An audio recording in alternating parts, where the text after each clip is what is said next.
నా సేతి వేళ్ళు సిర్రేలై దరువులేస్తన్నయో, నా గొంతుల కొత్త రాగం బుట్టి గానం చేస్తన్నదో.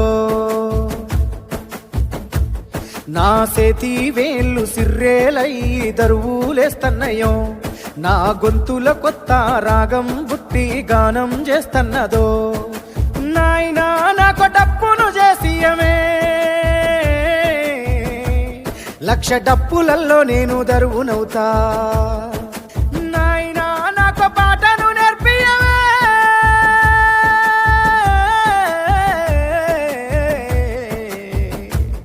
వేల గొంతులల్లో నేను పాటనవుతా, వేల గొంతులల్లో నేను పాటనవుతా. నా సేతి వేళ్ళు సిర్రేలై దరువులేస్తన్నయో, నా గొంతులో కొత్త రాగం